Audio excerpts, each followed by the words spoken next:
So if you could just explain a little bit about yourself and what kind of made you want to become a health practitioner and now a gym owner.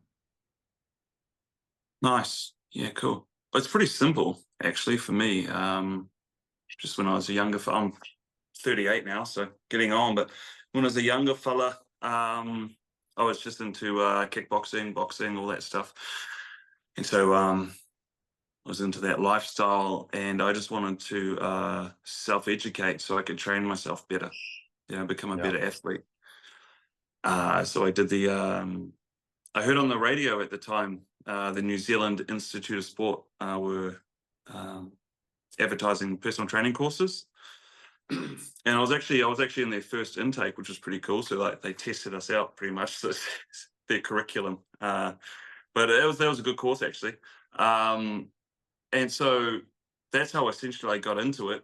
Was just for my own benefit, and then I actually went overseas to Australia, and I was more interested in boot camps at that time.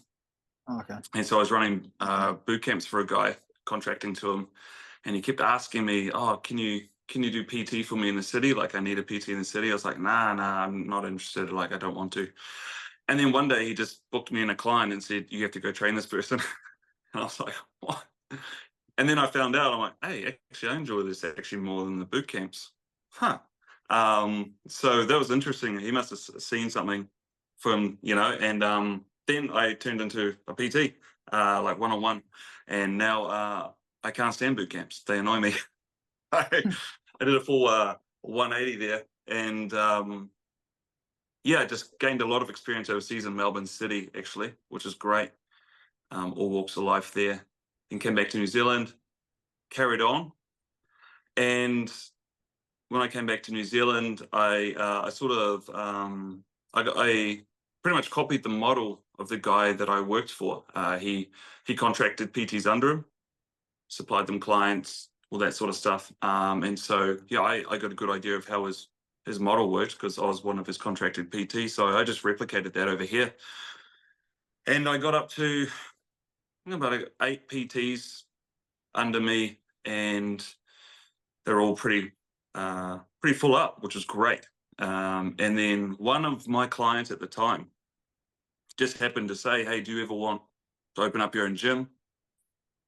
And I was like, "Yeah, at some point, man, that'll be awesome." And he said, "Oh, well, I'll bankroll it. I'll give you the business loan, as like an investor, and because I believe in your product. I've been training with you for over a year.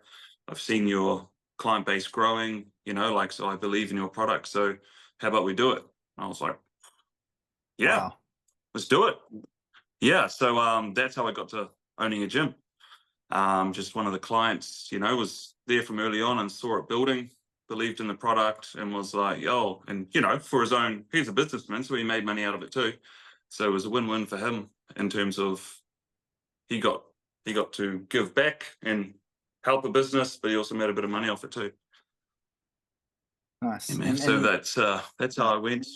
Yeah, carry and on, in bro. terms of the boot camp, personal training, and now being a gym owner, what do you think have been the key kind of skills that you've needed to be successful in each of those different fields? Mm. You know what, man? I've talked to a lot of people about this, and uh, they don't cover. I don't think they cover this in courses yet. But the best skill you can have, in my opinion, to be a successful fitness professional is just to how would I word it? You just need to work on your charisma as a person. Yeah. You need to be a magnetic person. You need to just personal development, like developing yourself.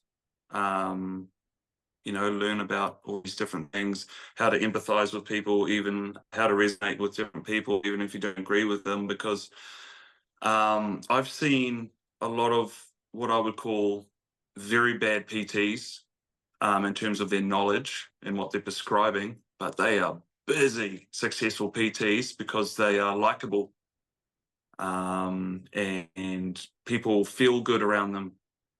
So one of the biggest things you can do for yourself is invest in your personal growth as a human, and how to interact with other humans and hold space for people and make them feel good. You know, that's the biggest thing I'd say to any PT. Um, because on the flip side, I've seen other trainers that know it all, like in a good way, like they know the blueprints of all the different goals inside and out. Theoretically great, but they have the personality of a plank of wood, and the sessions are just awkward. And humans don't like feeling awkward. you know, Yeah.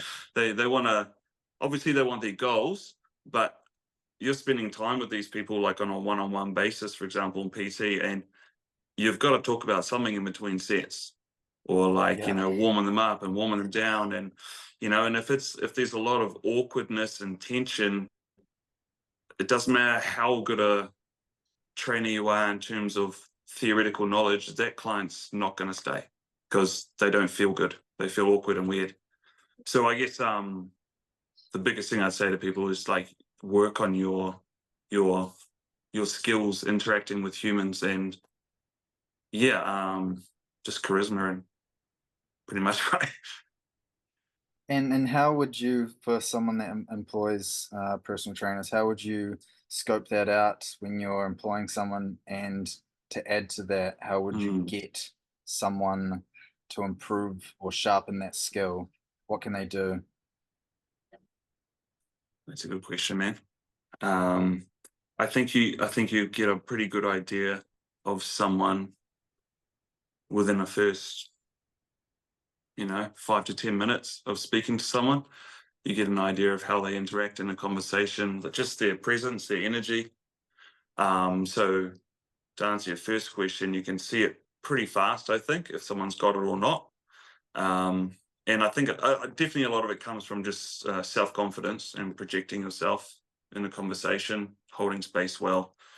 Um, so you can definitely spot it if someone's naturally got it and they're confident and they got what you call like the gift of the gab or whatever, and they can just flow into conversations. You spot it pretty quick. As to how would you get someone to work on that? I would have to think about that one. That's a rabbit hole. But I think a lot of that comes with life experience, because I think, in my opinion, the more obviously the more life experience you have, the more likelihood you have of success as a PT, because it just goes back to what I said before. If you can't empathize or resonate with your clients, it's going to be tough to build that connection. And if you're like, I don't know, let's just say 18 or 20, um, chances are a lot of your clients are going to be older than you, or quite a lot older than you, especially when you're talking about budgets and finances. And not a lot of people that age seem to have that in their budget for a PT. And so you're going to be coming across people that have been through a bit more life.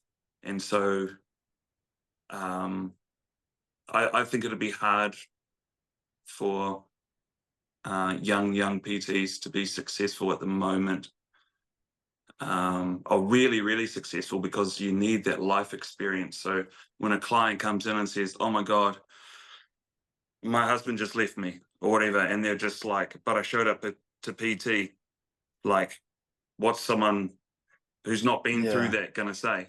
Or, and it's just like you need to be able to show up and be like, "Oh man, fuck, like I can empathize with how you're feeling right now. That's trash. I've been through it before. Like you must be feeling this right now. Um, but you still showed up. Let's see what we can get out of you, and just be able to empathize. Um, yeah, it's a tough question, but life experience is the biggest asset that you can get, which you can't really speed up. You can only get that by going through life, right? And going through tough character building situations that you can then use it in your tool belt when you have a client that's going through it. You can resonate with them on a deeper level than maybe if you're a bit younger and you haven't gone through that stuff yet. Yeah, so a lot of it comes down to exposure to different experiences Mm, and different people, and trying to immerse yeah, yourself in the community that the gym's in. 100%, man. Yeah. It's a big, in my opinion, as someone who's contracted PTs, been a PT since I was 18. Um, I've had way more success as I've gotten older because obviously I've matured, but also I've been able to build deeper connections with my clients, just by what we just spoke about, just through my own exposure to events. And I've noticed the young trainers that I give a shot here. It's tough. It's tough. They're great people. They've got the knowledge. They want to learn, but client retention is tough for them, especially if they're getting, middle-aged people, or just because uh, it's tough to build that connection. Yeah, definitely. I completely agree with that. So what would you say then, when you started out as an 18-year-old compared to now? How have you changed as a PT? Definitely. Sounds like I'm a broken record now, but I mean, obviously keeping up with the research that keeps coming out, which is great, breaking the old dogmas that were, like, um, for example, like your knees shouldn't pass your toes, Yeah. just stuff like that. That's been like the old dogma that hung around for ages. And one of Kids those shouldn't most lift recent weights. stuff, yeah, exactly, all that sort of stuff. Keeping up with that's been great. And that recent study that came out about how they used to say there's like a cap on how much protein your body can metabolize per Uh, meal, like 25 grams or something. Like what? That doesn't even make sense. But now it's come out now that that's not a thing. So keeping up with that's great because it can, obviously make you be a better trainer. But yeah, it's just what I do differently is, um, well, hey, a big thing is I think the biggest thing actually is I'm myself now. And if the client doesn't enjoy me and my energy and how I do things, I'm not going to try and cling to them and change my values or my ethos just so they stay. But back in the day, like when I was younger, I would do that. I'd try and read them a bit and try and like mirror them. But rather, I just keep my own presence now and display myself. Hey, this is who I am. And this is how I go about things. And within a session or two, they know if they want to stay or not. Because I think if you try and mirror your client in some sort of like desperation to keep them on board, it's just taxing because you've got to try and remember in between, oh, who's that person about? And you keep sort of putting this mask on for different clients, and it's exhausting. Where if you just show up as yourself, that's all you need to be, as yourself every time. And eventually, as you go through and your client retention builds, just there's people that just want to train with you because they're like you, who you are, how you go about things.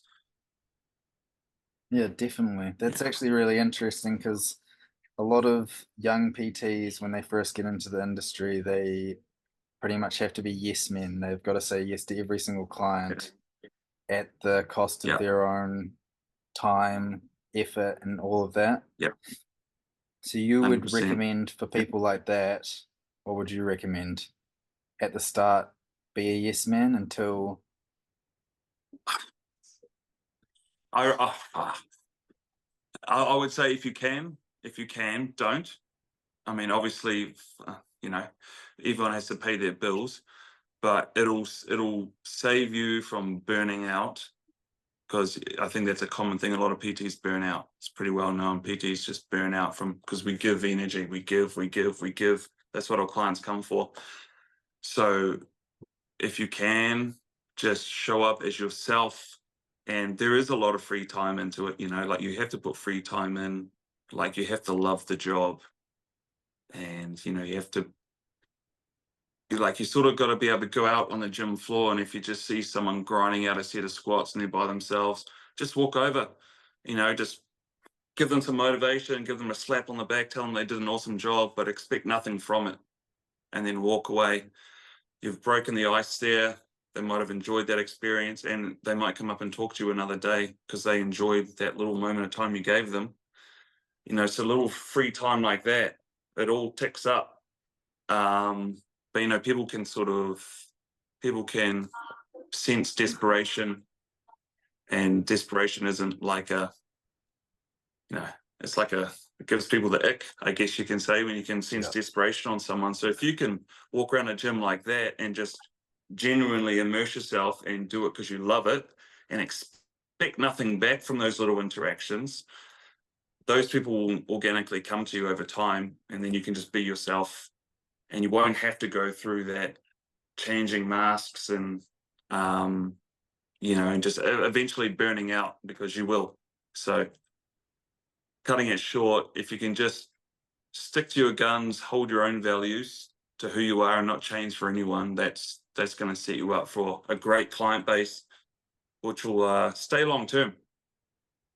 Yeah. That's actually a perfect segue into the next question of how does a personal trainer go about selling their service when someone comes to Uh, them? A lot of young personal trainers find it hard to, bring up the money. This is the cost of my expertise. So how do you right. go about it in a genuine way? Mm. That's I experienced that as a young fella, and I've only learned about it being older. And there's a name for that, kind of like imposter syndrome, right? You don't believe in yourself yet and the value that you can bring to someone. I definitely had that. I was almost felt bad charging people for my time because it came naturally and easy to me. I just sort of assumed, should I be charging for this? It's such an easy thing, but obviously you should, because it's not easy for everyone, but it takes a while to get to that spot. Um, but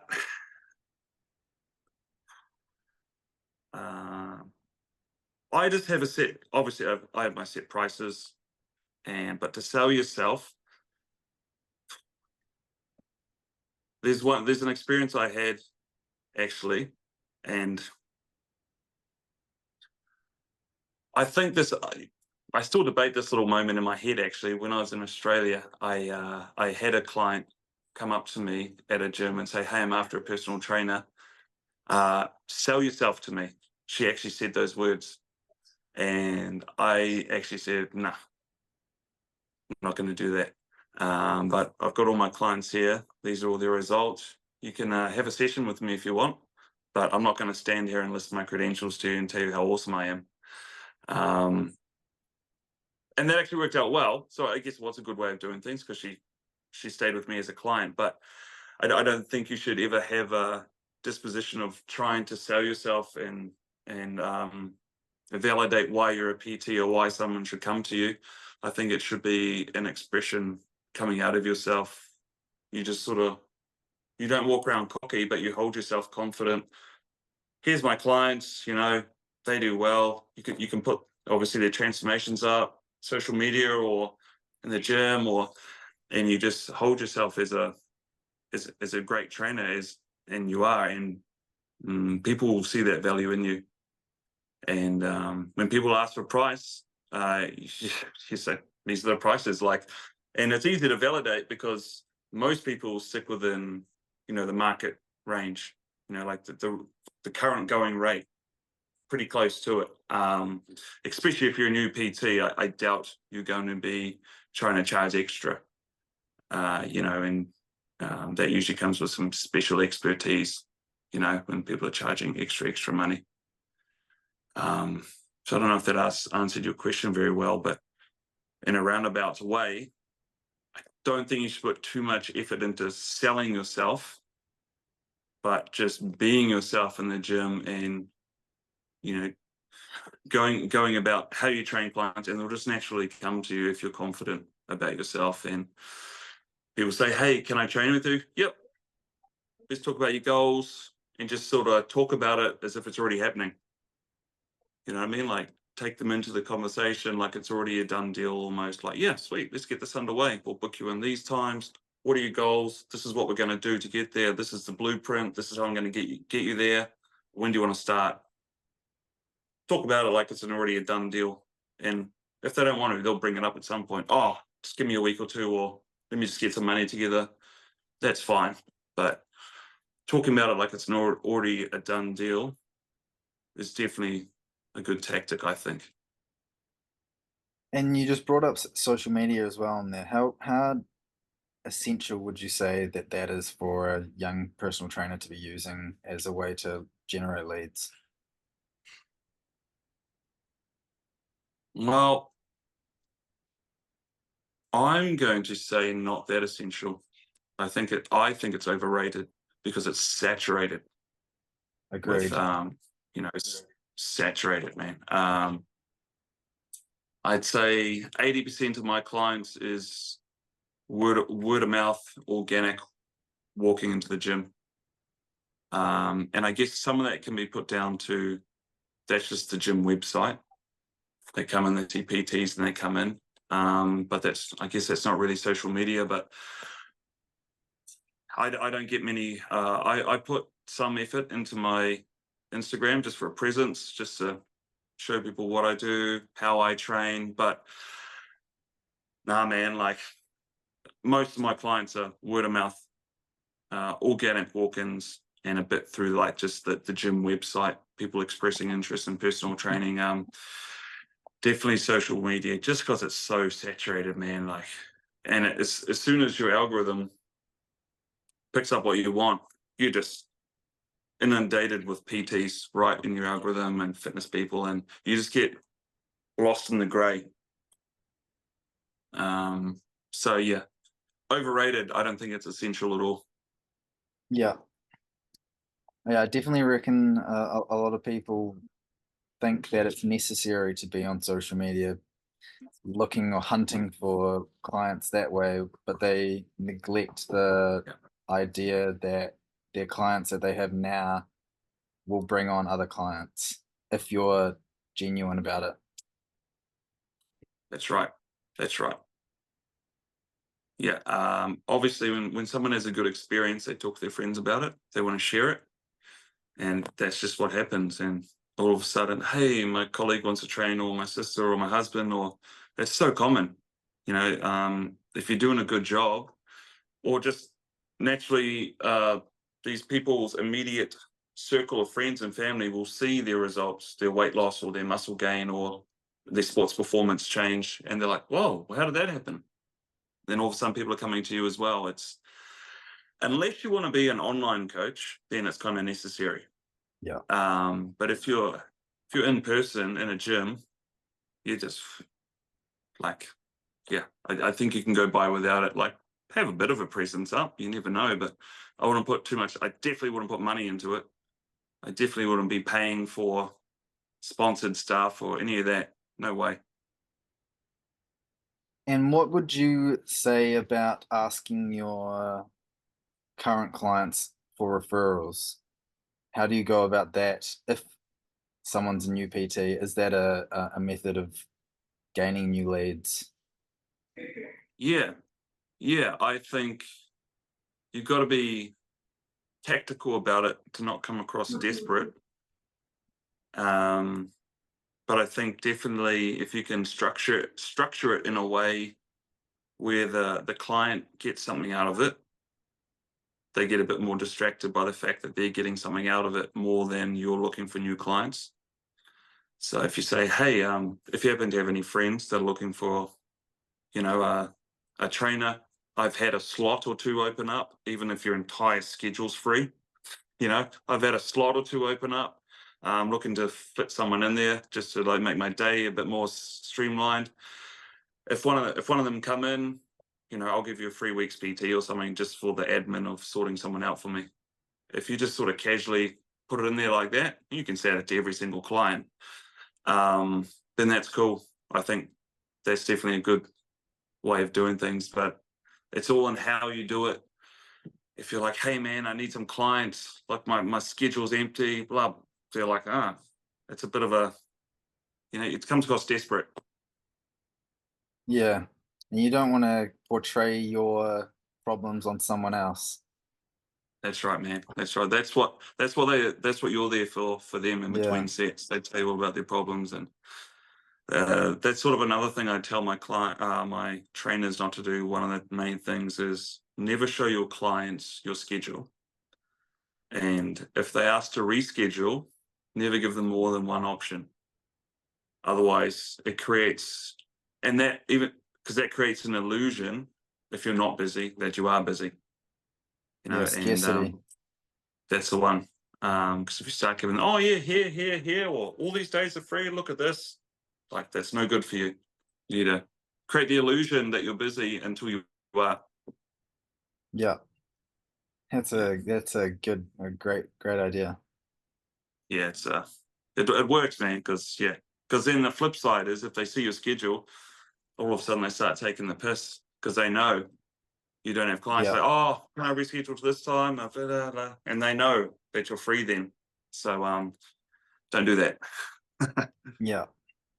And the final question is the main question is, do you think the work is, oh, do you think the career is worth pursuing? So a young PT, is it worth it? Hey, long, yes, because well, I've been doing it since I'm 18, and I love it. Like I honestly say to my friends and my clients, I don't work because I've got long-term clients now that have been 3, 4, 5 years plus. So I've got like this deep connection, and they're now my friends. So I just get up, train my friends. So I've got a great lifestyle. So like I don't work. I don't wake up and think, ugh. Or like on a Sunday, I don't think, oh man, work tomorrow. It's just like, oh, I'm seeing my friends tomorrow. What are we taking them through? So if you can get to that stage, definitely, it's awesome. It's an awesome career. You meet so many people, all walks of life.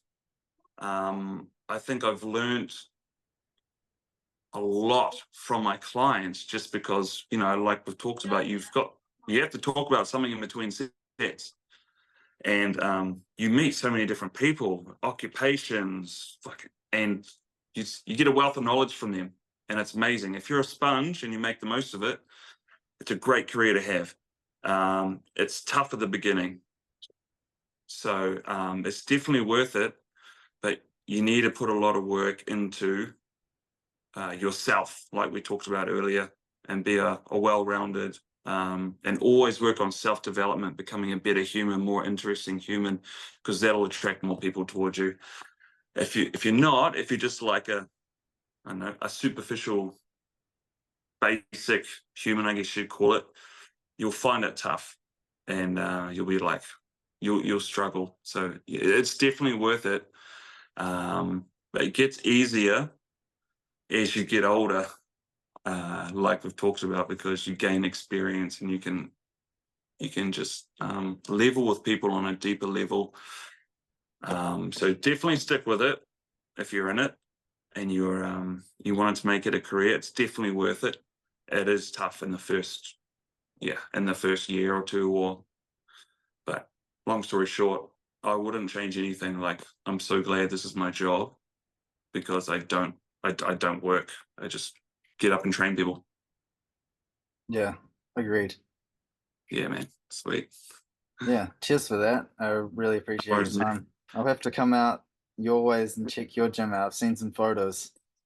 Yeah, by all means, man. The door's always open. I was actually talking to Sarah about this morning about what makes like my gym like successful, and it's pretty funny. It's because well, I think it's because it's very not PC here. It's the opposite, and in a good way where people just walk the line a bit, bit edgy comments here or there, but it's like people can just be themselves. They don't have to put these masks on, and there's swearing and all sorts of stuff, but just humans being humans, as opposed to some of the other gyms where you have to, you're not even allowed to grunt if you're doing a heavy squat. Yeah. You have to conform to be this person. Anyway, I'm rambling now, but what I'm getting at is that's what you can expect if you come down here. If like it or not, that's how we are. No, it's cool. It's the point of difference. You created a community that Yeah, people can be themselves. so that's the one, man. Beautiful. Yeah. Well, hey, man, I appreciate you, yeah, inviting me on. Yeah, it's been fun.